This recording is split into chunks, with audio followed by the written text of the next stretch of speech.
Olá, mulheres positivas! A minha convidada de hoje, ela é especialista em vinhos, então você que gosta de vinho, presta atenção que ela sabe tudo de vinho, ela é empreendedora e ela se autodenomina como uma mulher que busca soluções práticas e sustentáveis para quem quer beber bom vinho.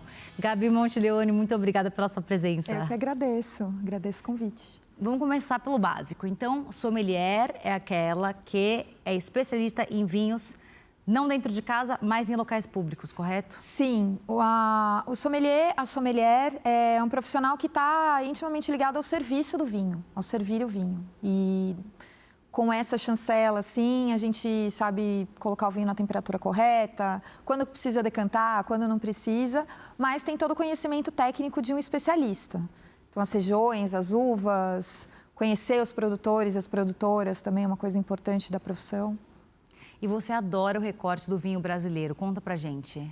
Eu acabei me especializando muito em vinhos brasileiros nos últimos anos. Tenho esse privilégio de trabalhar com muito produtor bom aqui no Brasil. Minha carreira como sommelier, eu comecei com vinhos internacionais. Acho que a gente, com uma produção um pouco atípica, né, de vinhos aqui no Brasil em relação a Chile e Argentina. Muito menos aqui. Muito menos. Os próprios brasileiros não conhecem muito. Mais ou menos, para a gente ter uma ideia. Quanto que produzem no Chile versus aqui? Aqui é uma atividade secundária. Lá, muitas vezes, puxa o PIB assim, de uma forma importante. Tá. Então, e o próprio brasileiro, ele não consome, ele não tem muita cancha de consumo de vinho brasileiro, né? Diferente de outros países que têm uma produção um pouco mais ancestral, por assim dizer. Então, a partir de 2010, 2011, eu comecei a trabalhar com a Alex Atala no Dom, que faz uma pesquisa muito bonita acerca desse recorte de Brasil e tal. E acabei fazendo também um pouco do meu recorte e trabalhando com produtores brasileiros, assim, de uma forma muito potente. Então, vamos lá. Gabi, mulher, sommelier, brasileira, 42 anos, empreendedora e decidiu que quer ajudar pequenos produtores de vinho brasileiros a terem sucesso na carreira. Tá certo isso? Eu acho que é uma escolha de ajudar na comunicação do vinho brasileiro como um todo. Tá. Né? Eu acho que assim, são produtores, muitos deles renomados, a gente tem a sorte de representar no portfólio. Então, não sei, acho que é uma troca, né? Eu pretendo ajudá-los, mas eles acabam me ajudando muito, né? Com conhecimento, enfim, com super vinhos que eles produzem. E o Tão Longe, Tão Perto, que é a empresa que eu tenho com meu sócio, Ariel Kogan, é uma empresa que parte desse lugar, de uma empresa de comunicação e estratégia de distribuição de vinhos brasileiros, né? Então, não somente representando os vinhos das garrafas desses produtores, colocando em bar, restaurante, em lojas, no Brasil todo. Tem esse trabalho também dos vinhos da torneira, dos vinhos em caixa, tem as outras soluções aí. Gente, a Gabi, ela é tão inovadora. Olha o que ela fez. Imagina o barril de chopp. Ela pegou um barril de chopp e transformou o barril de chopp num barril de vinho. É isso? Mais ou menos. É a mesma solução. Um barril de chopp e um barril de vinho é a mesma coisa. É um keg de 20 litros. Você pode colocar... Cabem cerca de 24 garrafas, assim, se a gente for fazer esse equivalente. E a gente coloca o produtor, enche de vinho e a gente serve em torneira, como se fosse chopp, mas sem gaseificar. Então, não é um chopp de vinho. Entendi. É um vinho, que o gás só serve para empurrar ele para fora do barril. Né, e a gente servir em torneira. A ideia é a gente eliminar o uso de garrafa de vidro. A sua preocupação é o lixo. Você tem essa agenda da sustentabilidade importante? Tem. A gente trabalha com produtores que têm essa consciência regenerativa e de sustentabilidade muito forte com a agricultura e com o fazer do vinho. E a gente, como é essa empresa de distribuição e comunicação, tem essa ideia também de continuar esse trabalho de sustentabilidade, né? Então, pensando em maneiras de diminuir o lixo numa cidade, né? Que a gente fica falando de agricultura sustentável, mas e o lixo que a gente está gerando, né? Deixar o vinho mais acessível também do ponto de vista cultural, isso também é sustentabilidade. Então, trabalhar dessa forma. E como exatamente que vocês conseguem fazer com que o vinho seja mais acessível através do seu trabalho? Eu acho que tem a história de trabalhar vinhos com um valor mais interessante para o mercado. Porque Mais barato. Um pouco mais barato. Quando você tira o invólucro do vidro, você barateia sim o produto na hora da distribuição. A gente consegue ter um pouco mais de controle em relação a isso nas casas que a gente tem do Tão Longe Tão Perto. A gente tem 2 casas no Brasil, uma no Rio de Janeiro, em Botafogo, e uma em São Paulo. Tá. Onde em São Paulo? Na Barra Funda? Aqui perto aqui perto da Record. Perto da Record. Fica na Sérgio Meira com a Souza Lima. Tá. Então, a gente consegue oferecer vinhos em taça num valor bem acessível, assim, por volta de R$20. R$20 é acessível? É acessível para um vinho bem feito, brasileiro, com baixa intervenção, né? Quando a gente vai em restaurante, a gente está falando de minimamente R$35 aí uma taça de vinho, numa realidade de São Paulo, assim, né? Vinho fino em São Paulo. Então, isso já é uma questão bem interessante acerca de acessibilidade, além de tirar um pouco a gravata do vinho.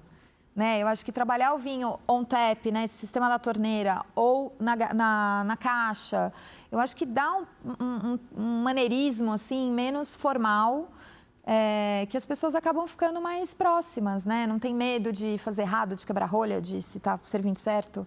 Acho que tem uma proximidade importante, né, na acessibilidade. Mas você tem também essa agenda da etiqueta, como é que você serve? Porque eu assisti algumas entrevistas suas, daí eu vejo que você mostra como é que abre a rolha... Né? Como que serve, qual que é a taça certa? Eu tenho um eu profissional, que é esse eu do Tão Longe Tão Perto como empresária, e tem uma outra parte desse eu profissional que sou assessora em vários restaurantes e faço serviço de vinhos num restaurante aqui em São Paulo, que é o Chu. Então, 3 vezes por semana eu tô fazendo serviço à noite lá no restaurante. E sim, e tem toda essa questão para deixar o vinho mais gostoso, para extrair o melhor daquela garrafa na hora de você beber o vinho, né? Principais erros, então? Eu acho que vinho na temperatura errada é bem complicado. Assim, vinho que está mais quente ou mais frio do que deveria. Porque você muda mesmo a estrutura do vinho, a percepção da estrutura do vinho. Então, um vinho que, por exemplo, um vinho tinto, que está muito quente, o vinho tinto tem que estar em torno de uns 18 graus, mais ou menos, né? Quando ele está muito quente, a gente sente muito álcool dele, ele fica muito alcoólico. Mas ele não tem mais álcool, o tinto, do que o branco? Não. Você pode ter brancos, inclusive, com mais teor alcoólico que o tinto. O lance é a temperatura, né? Que a gente vai conseguir ter a percepção maior ou menor. Tá. E o contrário também, se a gente serve muito gelado um vinho, a gente pode perder a percepção de aroma. Parece que apagou. Muito gelado. Abaixou. Então, não é igual o chopp? Não. Quanto mais gelado, melhor? Não é igual ao chopp. Não é igual ao chopp nesse sentido. A gente tem a temperatura bem... A gente tem as janelas corretas de temperatura. E isso no restaurante é muito importante, né? Para ampliar a experiência gastronômica. Sim. Acho que esse é um dos... Não erros, né? Mas uma das coisas que podem impactar. Dúvidas. Que pode impactar uma percepção interessante. O que mais? Você ouve no seu dia a dia? Eu acho que algumas harmonizações que ficam muito superficiais, assim, sabe? Vinho tinto com carne, vinho branco com peixe. Eu acho que a gente tem um universo tão potente de muita diversidade, né? Do ponto de vista de estilo de vinho. Então, você não concorda com também. isso? Não necessariamente? Não necessariamente. Tem alguns vinhos tintos que são mais frescos, mais delicados, que funcionam sim com algum peixe, que tem algum molho específico. E o contrário também, alguns vinhos brancos que têm mais corpo, que têm um pouco mais de presença ou que foram feitos de alguma maneira especiais que funcionam com uma carne, com um prato mais estruturado. Então, tem mais coisas, assim, é só a ponta do iceberg, assim. O vinho é um universo muito, muito diverso. Mas fundir é com branco? Eu prefiro com branco. Quem prefere tinto, precisa ser um tinto bem clarinho, com pouco tanino, que é aquela substância que amarra a boca, que ela não funciona muito bem com a gordura do queijo. Então, o vinho branco vai melhor, porque a acidez, em contrapartida, já funciona super bem com a gordura. Ela dá uma quebradinha naquela percepção de gordura, prepara mais a boca, a gente fica com mais vontade do segundo bocado, né? Agora, uma pergunta, não fica brava comigo, eu sei que você não é médica. Mas por que as minhas amigas falam que elas têm mais dor de cabeça quando elas bebem vinho tinto do que vinho branco? Por causa do tanino? É verdade isso ou é mito? Pode ser. Tem pessoas que têm uma sensibilidade a tanino. Eu conheço pessoas que têm alergia mesmo a tanino. De ficar com com ferida na pele, de manipular alimentos que tenham mais tanino. Eu imagino que seja, mas tem uma coisa que é, em vez de regra, que é o álcool, né? Que é o volume. Que é o volume. Então tem que se hidratar e beber com moderação para curtir a bebida mesmo, né? Entendi. Vamos lá, vamos voltar para o Brasil produzindo vinho. Eu tenho a sensação que existe um pequeno preconceito de algumas classes sociais ao vinho brasileiro. Isso é ignorância? Eu acho que sim, e eu acho que isso é um pouco, infelizmente, um perfil um pouco cultural, assim. E acho que vem de longa data, vem de uma época Brasil colônia. Acho que a gente ainda segue com muitas coisas assim, com um fio condutor aí cultural. Mas acho que também tem a questão da ignorância de não chegar, de não ter acesso, muitas vezes. O que é interessante, porque muitas vezes o vinho de luxo é aquele que também tem um acesso mais restrito.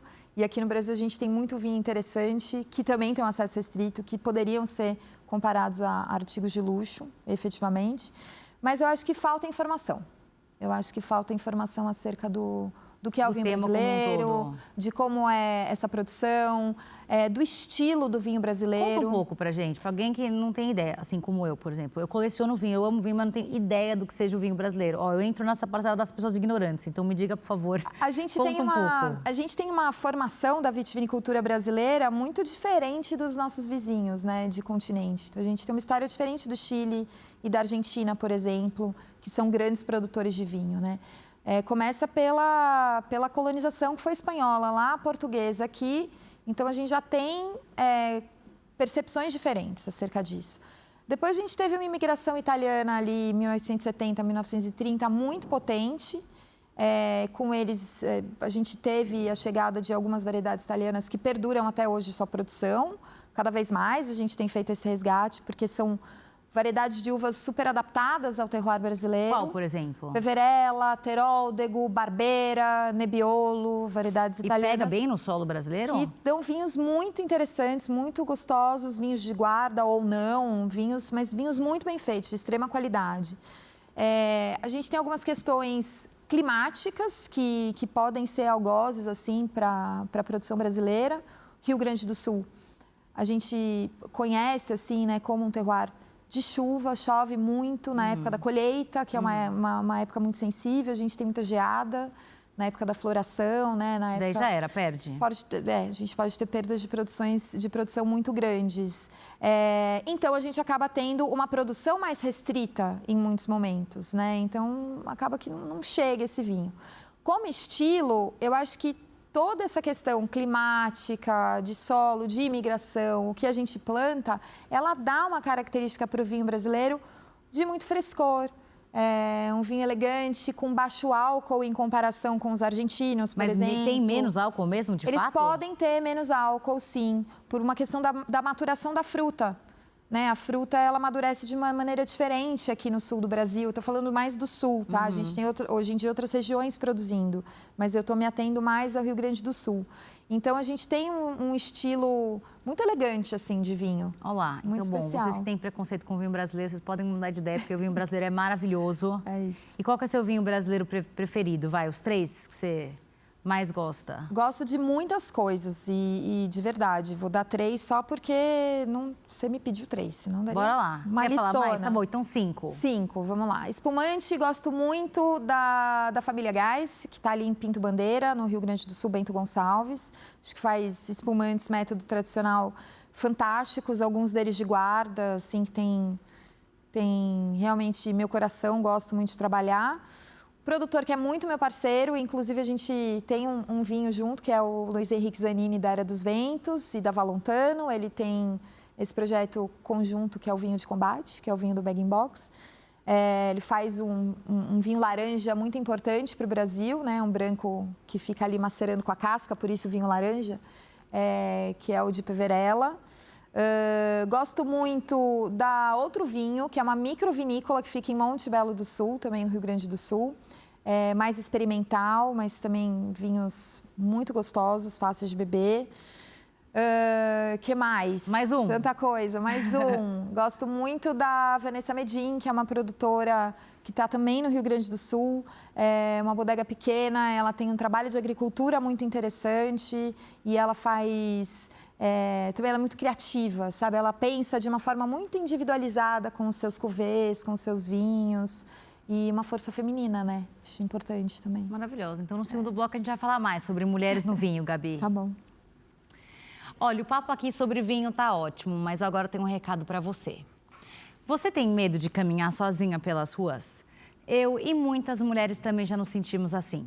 Por isso, em 2022, a TIM e o Mulheres Positivas criaram o Caminho Delas, uma funcionalidade de geolocalização no app Mulheres Positivas que mostra rotas seguras nas cidades. Com essa e outras iniciativas, a TIM atua diariamente para construir uma sociedade mais justa e segura para todas nós. E agora demos mais um passo. As lojas da TIM se tornaram locais seguros para você, mulher que passa por situações de violência. Baixe o app do Mulheres Positivas e conheça o caminho delas. TIM, imagine as possibilidades. E o Mulheres Positivas faz um rápido intervalo e volta já já com a Gabi Montilioni. Não sai daí.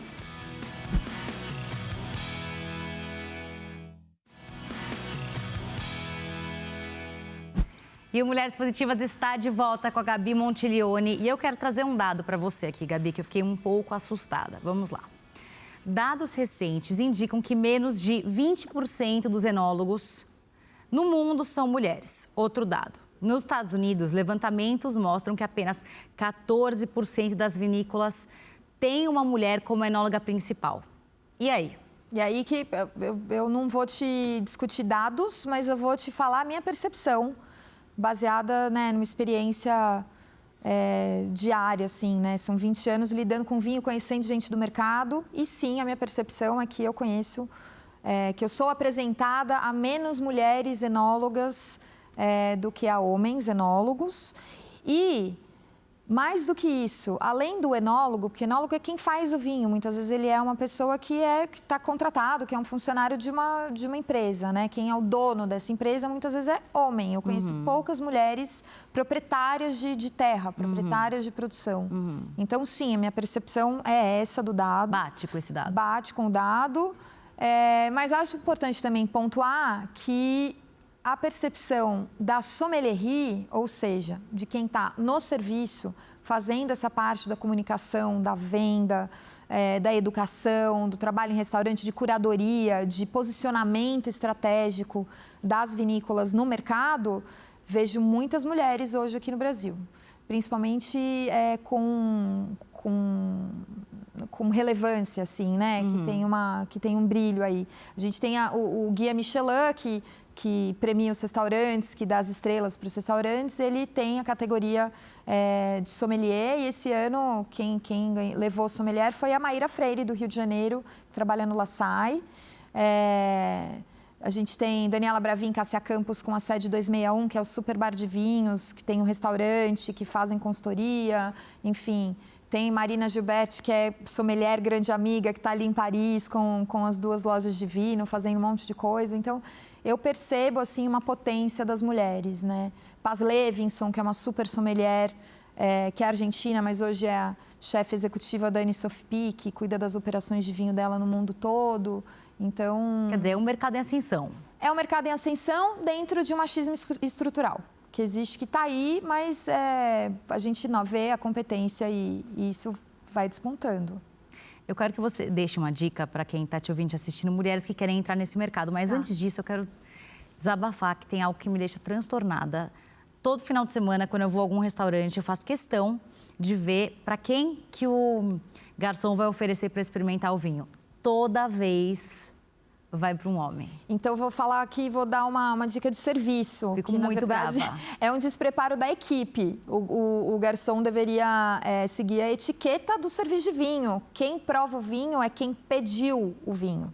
Então, se você vai no restaurante, você pede o vinho para o garçom, ele deveria pôr para você servir. Se foi a pessoa que você está junto, um homem, sim, ele prova porque ele pediu. Quem pede é quem prova, essa é a etiqueta. Essa é a etiqueta. Entendi. Quem pede o vinho é quem prova o vinho.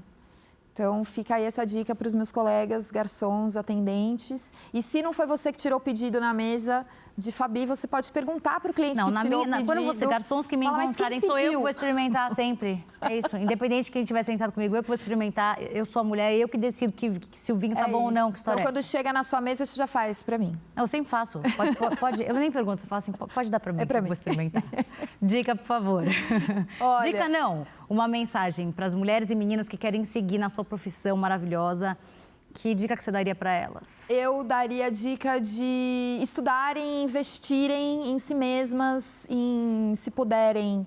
Viagens de vinho são muito importantes, conhecer mais quem está por trás daquela garrafa, qual a história das produtoras, dos produtores dos vinhos. Acho que isso é fundamental, porque, na verdade, o vinho é sobre isso. Né? O vinho é sobre a gente... O trabalho de uma sommelier é o trabalho de traduzir uma intenção de alguém que fez aquele vinho para quem vai consumir.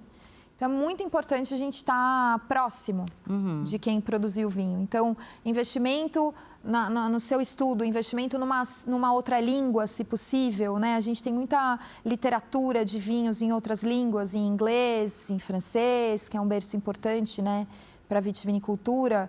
Então, acho que esse investimento em si, profissional, é muito importante. Estudar. E não esmorecer. As jornadas de trabalho, às vezes, são um pouco chatas, porque a gente trabalha quando as pessoas estão se divertindo. A gente trabalha para ajudar na diversão das pessoas também. Então, a gente tem que gostar. A gente tem que gostar de viver esse ambiente. Gosta da jornada. Eu gosto muito. Agora, tem muita mulher que escreve aqui pra gente no Mulheres Positivas, que fala, eu tô cansada desse trabalho que eu tô fazendo, eu quero mudar. E sempre perguntam uma coisa, mas eu vou ganhar bem nessa profissão? Sommelier ganha bem? Eu acho que dentro de uma estrutura de restaurante padrão é muito difícil.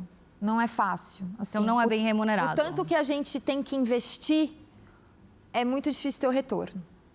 De verdade. Por isso que você virou empreendedora, é isso? Por isso que eu empreendi e faço milhões de outras coisas. Primeiro porque eu gosto da dinâmica, de ser dinâmica. Eu gosto de ter essa movimentação, de fazer várias coisas. Acho que também depois de um certo...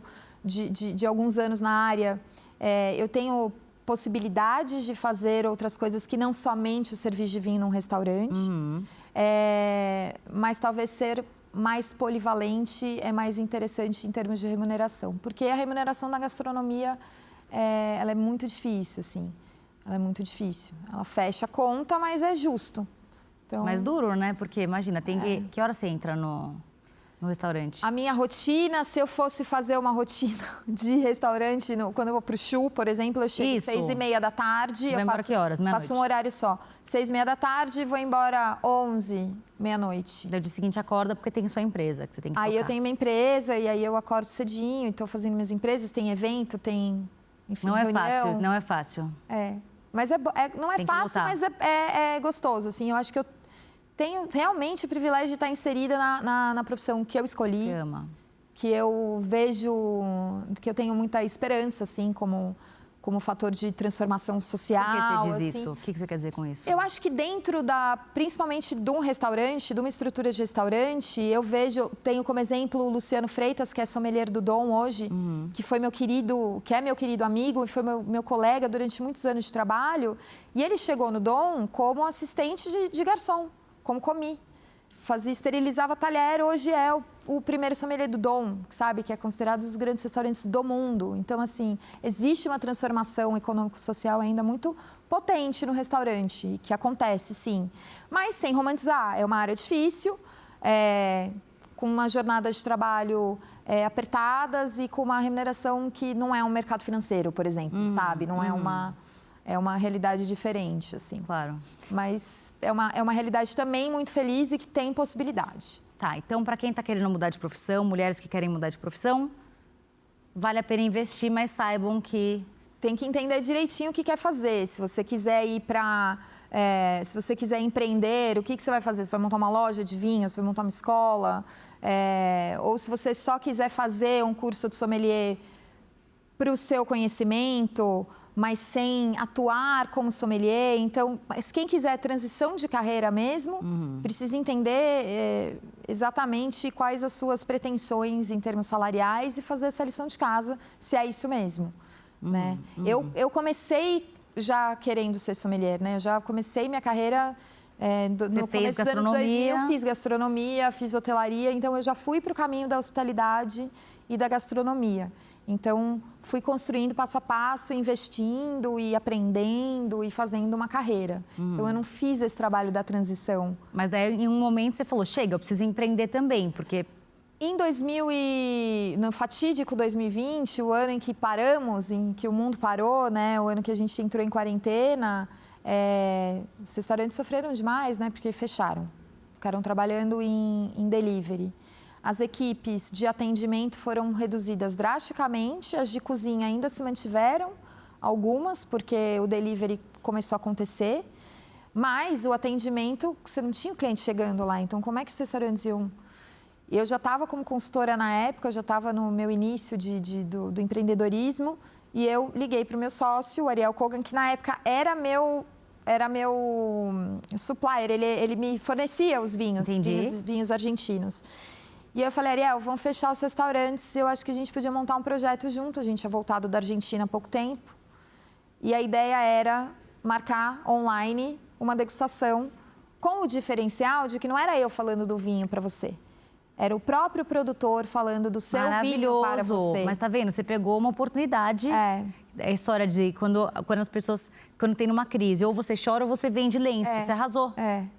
Eu acho que tem isso e também quis manter a veia da sommelier, que é fazer essa mediação, contar a história de alguém para alguém. E, de repente, o ambiente online possibilitou com que isso acontecesse. Mas existe isso ainda? Por exemplo, se eu quiser falar com alguém do Tignanello, que é meu vinho preferido, eu consigo?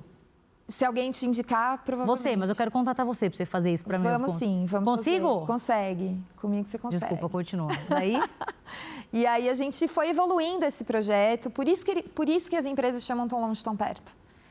Porque a produtora que está ali naquele ambiente rural, muito longe da gente aqui na cidade, produzindo aquele vinho que a gente bebe, de repente ele consegue ficar perto naquele ambiente digital, online, e contar a sua história, e a gente bebe com outra boca, né? A gente consegue entender realmente a intenção daquela pessoa.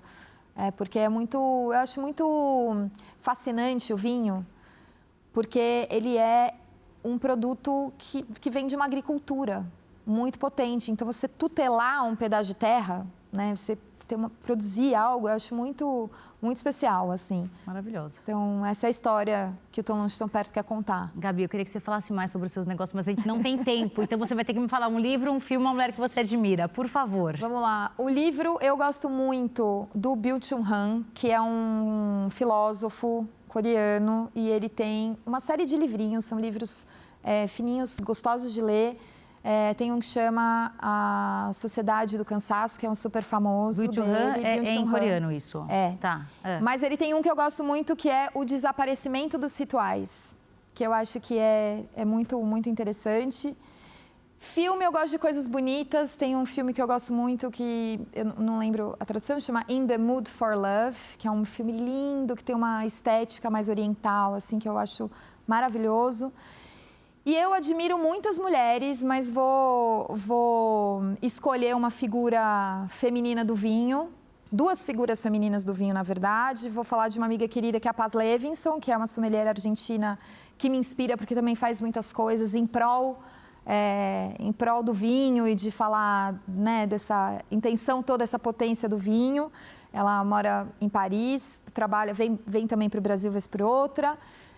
E tem uma produtora de vinhos que eu gosto muito, que é Elisabetta Foradori, que é uma produtora da Itália, que eu acho que, como mulher que cuida de uma terra e que faz vinho ético, assim, seria uma inspiração. Aonde, na Itália? No Trentino, fica no norte da Itália. Maravilhoso. Sabe quem? Várias pessoas me indicaram você, mas uma delas foi a Regina Bariani. Ela falou, você precisa falar com a Gabi, ela é o máximo. Que bom. Agradeço. E é isso, pessoal. Maravilhosa. Gabi, obrigada pelo seu tempo. Um prazer enorme. Parabéns pela sua trajetória, por ter inovado, por ter conseguido sair do óbvio e ter virado aí essa referência aí para todas nós. Obrigada, Fabi. Eu agradeço o convite e fica aí. Quem quiser falar de vinho, eu estou sempre à disposição. Queremos muito. É isso aí. E o Mulheres Positivas de hoje fica por aqui. Eu conversei com a empreendedora e sommelier Gabriela Monteleone. Lembrando que você pode rever essa e outras entrevistas no nosso canal do YouTube. E a gente se vê na próxima semana com mais uma Mulher Positiva. Até lá!